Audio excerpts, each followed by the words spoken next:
The Hunchback of Notre Dame, by Victor Hugo. Book 8, Chapter 4.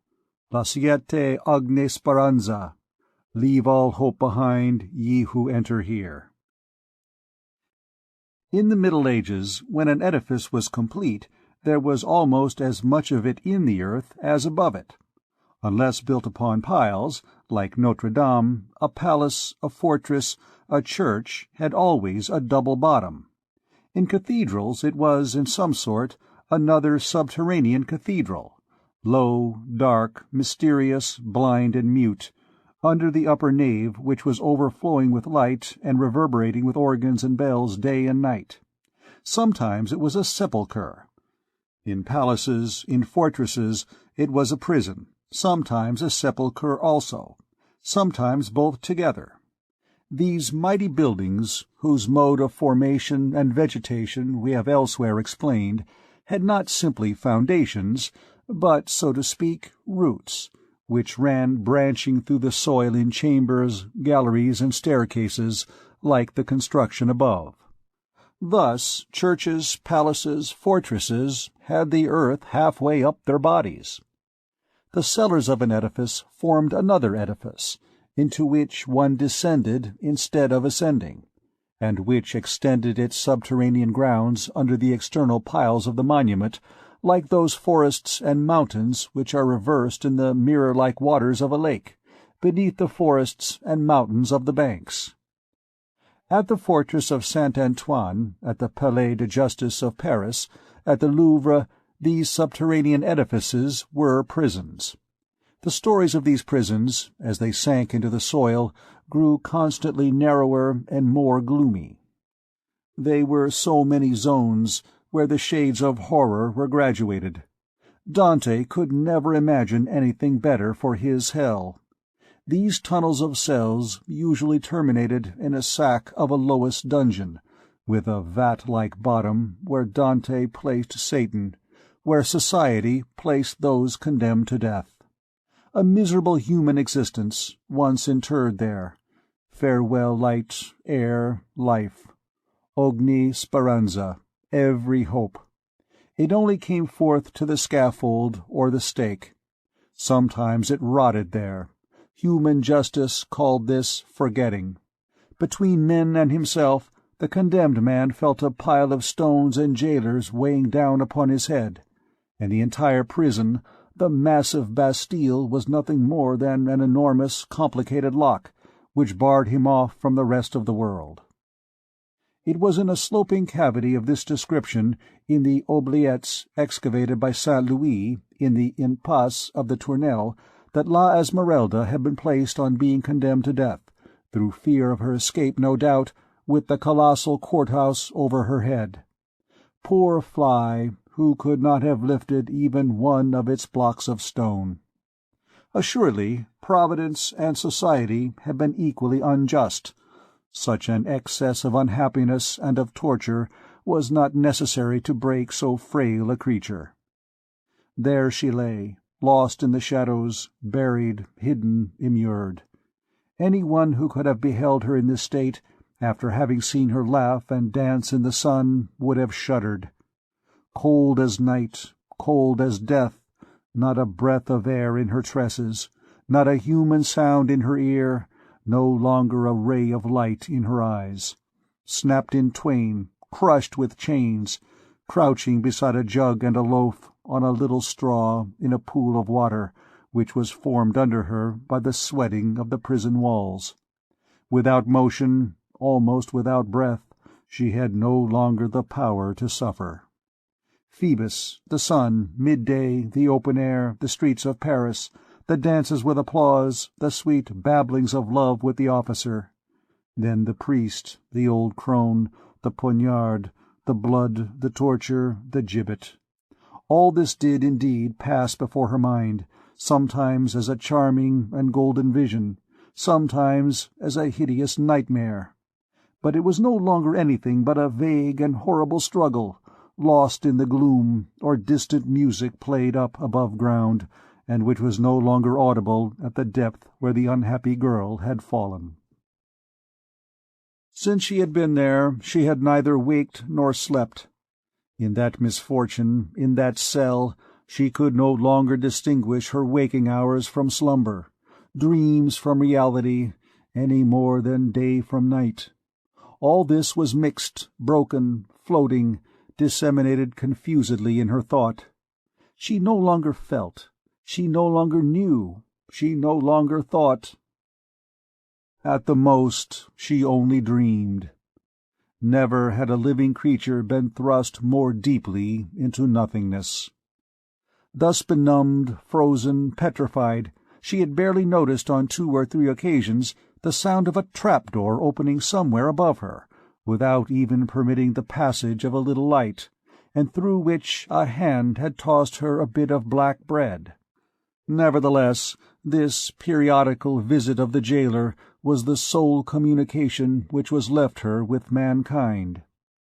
The single thing still mechanically occupied her ear. Above her head, the dampness was filtering through the mouldy stones of the vault, and a drop of water dropped from them at regular intervals. She listened stupidly to the noise made by this drop of water as it fell into the pool beside her. This drop of water, falling from time to time into that pool, was the only movement which still went on around her, the only clock which marked the time, the only noise which reached her of all the noise made on the surface of the earth. To tell the whole, however, she also felt from time to time, in that cesspool of mire and darkness, something cold passing over her foot or her arm, and she shuddered. How long had she been there? She did not know. She had a recollection of a sentence of death pronounced somewhere, against someone, then having been herself carried away, and of waking up in darkness and silence, chilled to the heart. She had dragged herself along on her hands. Then iron rings that cut her ankles and chains had rattled. She had recognized the fact that all around her was wall, that below her there was a pavement covered with moisture and a truss of straw, but neither lamp nor air-hole. Then she had seated herself on that straw, and sometimes, for the sake of changing her attitude, on the last stone step in her dungeon. For a while she had tried to count the black minutes measured off for her by the drop of water, but that melancholy labor of an ailing brain had broken off of itself in her head and left her in stupor. At length, one day, or one night, for midnight and midday were of the same color in that sepulchre, she heard above her a louder noise than was usually made by the turnkey when he brought her bread and jug of water. She raised her head, and beheld a ray of reddish light passing through the crevices in the sort of trapdoor contrived in the roof of the impasse.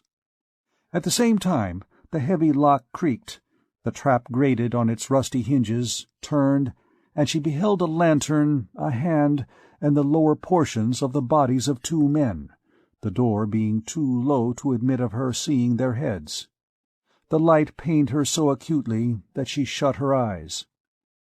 When she opened them again, the door was closed, the lantern was deposited on one of the steps of the staircase. A man alone stood before her. A monk's black cloak fell to his feet. A cowl of the same color concealed his face. Nothing was visible of his person, neither face nor hands. It was a long black shroud standing erect, and beneath which something could be felt moving. She gazed fixedly for several minutes at this sort of spectre, but neither he nor she spoke. One would have pronounced them 2 statues confronting each other.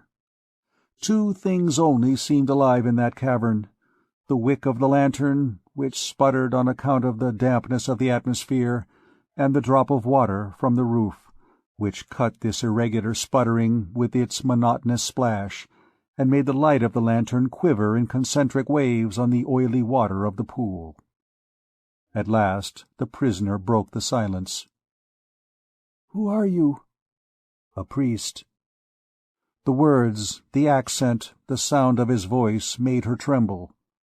The priest continued in a hollow voice, "Are you prepared?" For what?" "To die." "Oh," said she, "will it be soon?" "Tomorrow." Her head, which had been raised with joy, fell back upon her breast. "'Tis very far away yet," she murmured. "Why could they not have done it today?"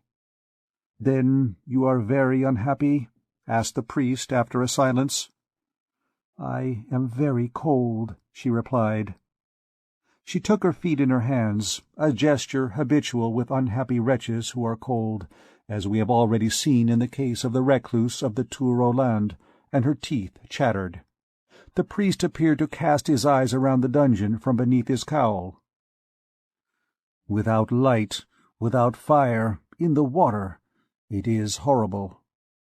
"Yes," she replied, with the bewildered air which unhappiness had given her. "The day belongs to everyone. Why do they give me only night?" "Do you know," resumed the priest, after a fresh silence, "why you are here?" "I thought I knew once," she said, passing her thin fingers over her eyelids as though to aid her memory. "But I know no longer." All at once she began to weep like a child.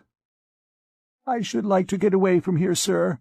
I am cold, I am afraid, and there are creatures which crawl over my body." "Well, follow me." So saying, the priest took her arm. The unhappy girl was frozen to her very soul, yet that hand produced an impression of cold upon her. "Oh," she murmured, "'tis the icy hand of death. Who are you?" The priest threw back his cowl. She looked. It was the sinister visage which had so long pursued her, that demon's head which had appeared at La Falourdels, above the head of her adored Phoebus, that eye which she had last seen glittering beside a dagger. This apparition, always so fatal for her, and which had thus driven her on from misfortune to misfortune, even to torture, roused her from her stupor. It seemed to her that the sort of veil which had lain thick upon her memory was rent away. All the details of her melancholy adventure, from the nocturnal scene at La Falourdels to her condemnation to the Tournelle, recurred to her memory, no longer vague and confused as heretofore, but distinct, harsh, clear, palpitating, terrible. These souvenirs, half effaced and almost obliterated by excess of suffering, were revived by the sombre figure which stood before her, as the approach of fire causes letters traced upon white paper with invisible ink to start out perfectly fresh. It seemed to her that all the wounds of her heart opened and bled simultaneously. "Ha!" she cried, with her hands on her eyes and a convulsive trembling. "'Tis the priest!" Then she dropped her arms in discouragement, and remained seated, with lowered head, eyes fixed on the ground, mute and still trembling. The priest gazed at her with the eye of a hawk, which has long been soaring in a circle from the heights of heaven over a poor lark cowering in the wheat, and has long been silently contracting the formidable circles of his flight, and has suddenly swooped down upon his prey like a flash of lightning, and holds it, panting, in his talons. She began to murmur in a low voice, "Finish, finish the last blow," and she drew her head down in terror between her shoulders, like the lamb awaiting the blow of the butcher's axe. "So I inspire you with horror?" he said at length. She made no reply. "Do I inspire you with horror?" he repeated. Her lips contracted, as though with a smile. "Yes," said she. "The headsman scoffs at the condemned. Here he has been pursuing me, threatening me, terrifying me for months. Had it not been for him, my God, how happy it should have been! It was he who cast me into this abyss. Oh, heavens, it was he who killed him, my Phoebus!" Here, bursting into sobs, and raising her eyes to the priest, Oh, wretch, who are you? What have I done to you? Do you then hate me so? Alas, what have you against me?" "I love thee," cried the priest. Her tears suddenly ceased. She gazed at him with the look of an idiot. He had fallen on his knees, and was devouring her with the eyes of flame. "Dost thou understand? I love thee," he cried again. "What love?" said the unhappy girl with a shudder. He resumed, "The love of a damned soul." Both remained silent for several minutes, crushed beneath the weight of their emotions, he maddened, she stupefied. "Listen," said the priest at last, and a singular calm had come over him.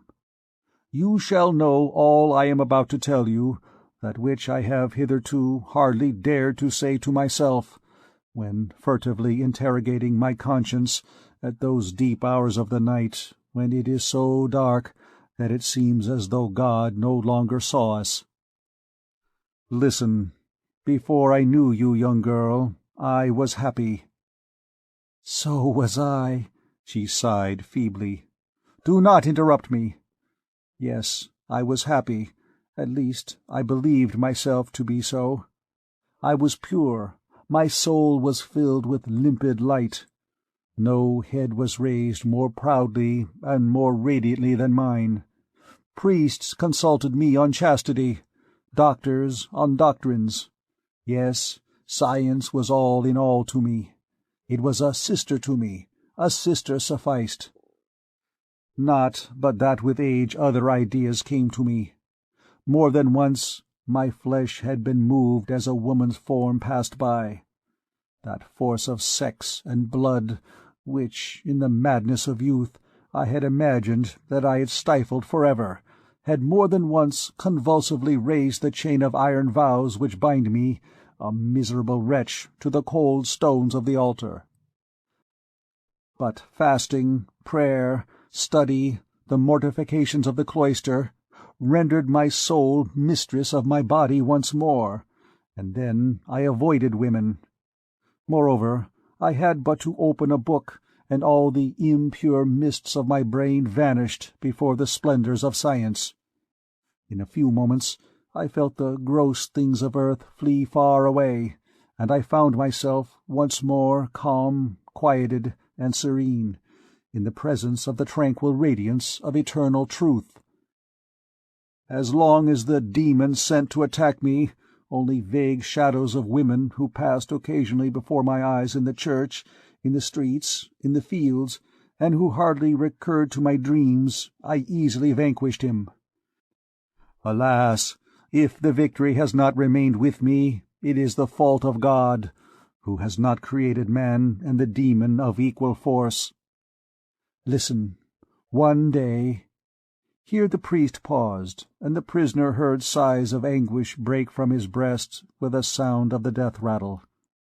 He resumed, "One day I was leaning on the window of my cell. What book was I reading then? Oh, all that is a whirlwind in my head. I was reading. The window opened upon a square. I heard a sound of tambourine and music. Annoyed at being thus disturbed in my reverie, I glanced into the square. What I beheld, others saw beside myself, and yet it was not a spectacle made for human eyes. There, in the middle of the pavement, it was midday, the sun was shining brightly. A creature was dancing. A creature so beautiful that God would have preferred her to the Virgin and have chosen her for his mother, and have wished to be born of her if she had been in existence when he was made man. Her eyes were black and splendid. In the midst of her black locks, some hairs through which the sun shone glistened like threads of gold. Her feet disappeared in their movements like the spokes of a rapidly turning wheel. Around her head, in her black tresses, there were disks of metal which glittered in the sun, and formed a coronet of stars on her brow. Her dress, thick set with spangles, blue and dotted with 1,000 sparks, gleamed like a summer night. Her brown, supple arms twined and untwined around her waist like two scarfs. The form of her body was surprisingly beautiful. Oh, what a resplendent figure stood out, like something luminous even in the sunlight. Alas, young girl, it was thou. Surprised, intoxicated, charmed, I allowed myself to gaze upon thee. I looked so long that I suddenly shuddered with terror. I felt that fate was seizing hold of me." The priest paused for a moment, overcome with emotion. Then he continued. "Already half fascinated, I tried to cling fast to something and hold myself back from falling. I recalled the snares which Satan had already set for me. The creature before my eyes possessed that superhuman beauty which can come only from heaven or hell. It was no simple girl made with a little of our earth and dimly lighted within by the vacillating ray of a woman's soul. It was an angel, but of shadows and flame, and not of light. At the moment when I was meditating thus, I beheld beside you a goat, a beast of witches, which smiled as it gazed at me. The midday sun gave him golden horns. Then I perceived the snare of the demon, and I no longer doubted that you had come from hell, and that you had come thence for my perdition. I believed it." Here the priest looked the prisoner full in the face, and added coldly, "I believe it still. Nevertheless, the charm operated little by little. Your dancing whirled through my brain. I felt the mysterious spell working within me.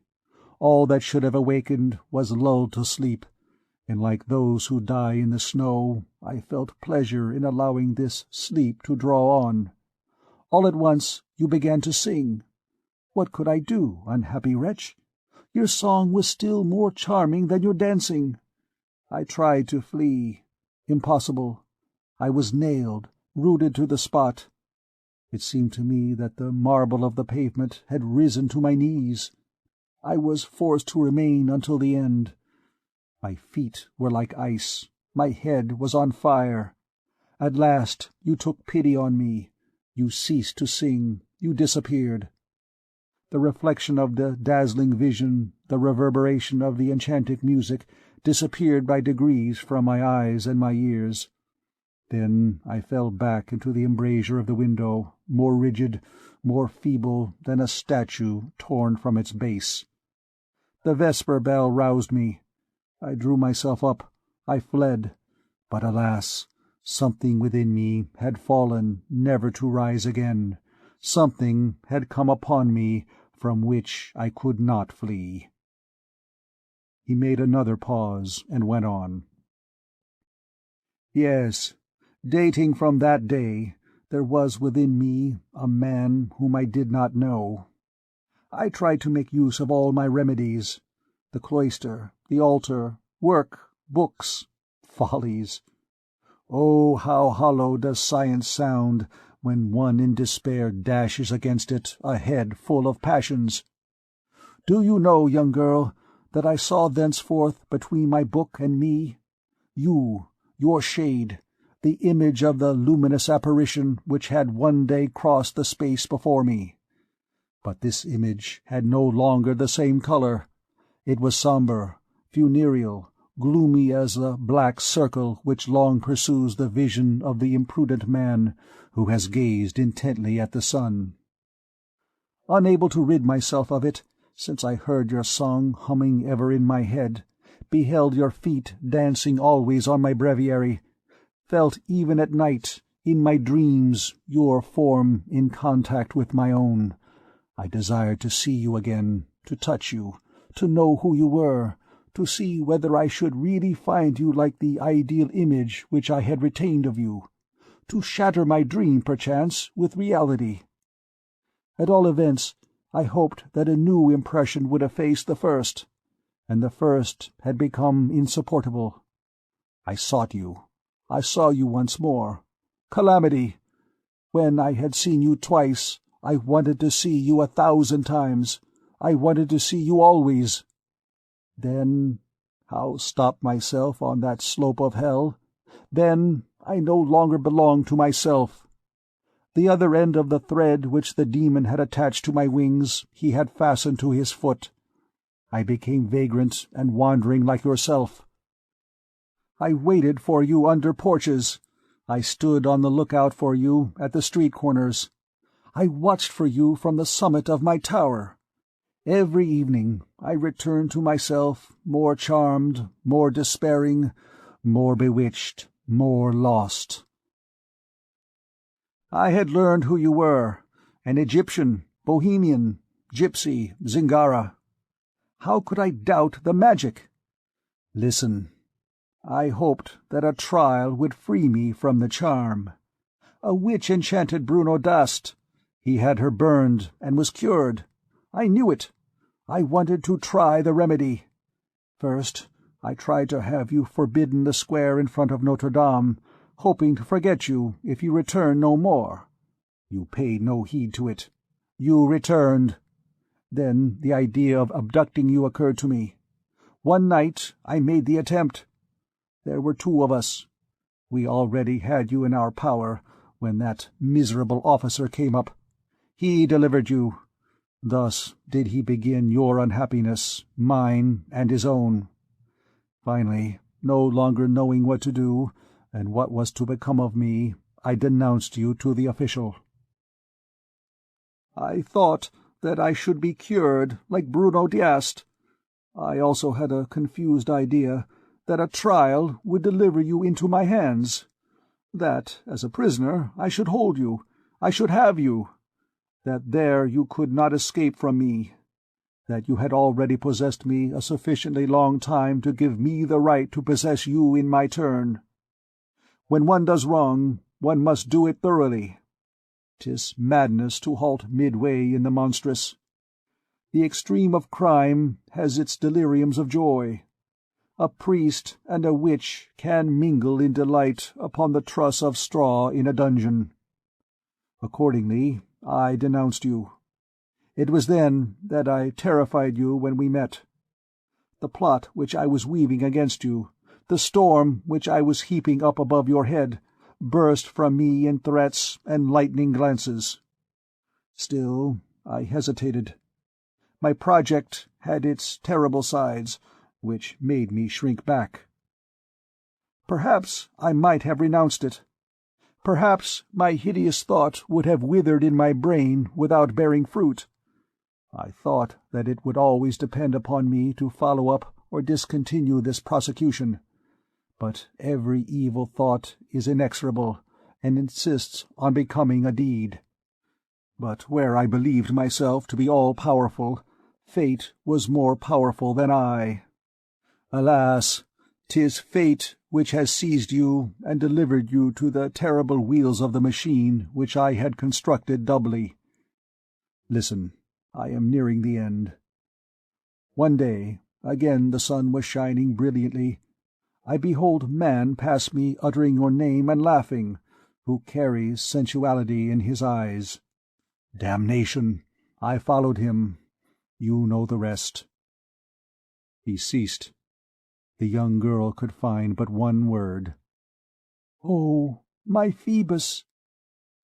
"Not that name," said the priest, grasping her arm violently. "Utter not that name. Oh, miserable wretches that we are, 'tis that name which has ruined us. Or rather, we have ruined each other by the inexplicable play of fate. You are suffering, are you not? You are cold. The night makes you blind. The dungeon envelops you. But perhaps you still have some light in the bottom of your soul, were it only your childish love for that empty man who played with your heart, while I bear the dungeon within me. Within me there is winter, ice, despair. I have night in my soul. Do you know what I have suffered? I was present at your trial. I was seated on the official's bench. Yes, under one of the priest's cowls. There were the contortions of the damned. When you were brought in, I was there. When you were questioned, I was there. Den of wolves, it was my crime, it was my gallows, that I beheld being slowly reared over your head. I was there for every witness, every proof, every plea. I could count each of your steps in the painful path. I was still there when that ferocious beast— Oh, I had not foreseen torture. Listen, I followed you to that chamber of anguish. I beheld you stripped and handled, half naked, by the infamous hands of the tormentor. I beheld your foot, that foot which I would have given an empire to kiss and die, that foot beneath which to have my head crushed I should have felt such rapture. I beheld it encased in that horrible boot, which converts the limbs of a living being into one bloody clod. O wretch, while I looked on at that, I held beneath my shroud a dagger, with which I lacerated my breast. When you uttered that cry, I plunged it into my flesh. At a second cry, it would have entered my heart. Look, I believe that it still bleeds. He opened his cassock. His breast was in fact mangled as by the claw of a tiger, and on his side he had a large and badly healed wound. The prisoner recoiled with horror. "Oh," said the priest, "young girl, have pity upon me. You think yourself unhappy. Alas, alas, you know not what unhappiness is. Oh, to love a woman, to be a priest, to be hated, to love with all the fury of one's soul, to feel that one would give for the least of her smiles, one's blood, one's vitals, one's fame, one's salvation, one's immortality and eternity, this life and the other. To regret that one is not a king, emperor, archangel, god, in order that one might place a greater slave beneath her feet.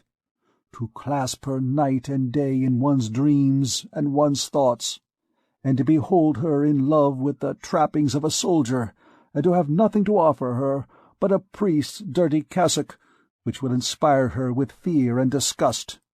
To be present with one's jealousy and one's rage, while she lavishes on a miserable, blustering imbecile treasures of love and beauty. To behold that body whose form burns you, that bosom which possesses so much sweetness, that flesh palpitate and blush beneath the kisses of another. Oh, heaven, to love her foot, her arm, her shoulder, to think of her blue veins, of her brown skin, until one writhes for whole nights together on the pavement of one's cell, and to behold all those caresses which one has dreamed of end in torture. To have succeeded only in stretching her upon the leather bed. Oh, these are the veritable pincers, reddened in the fires of hell. Oh, blessed is he who is sawn between two planks, or torn in pieces by 4 horses. Do you know what that torture is, which is imposed upon you for long nights by your burning arteries, your bursting heart, your breaking head, your teeth-gnawed hands?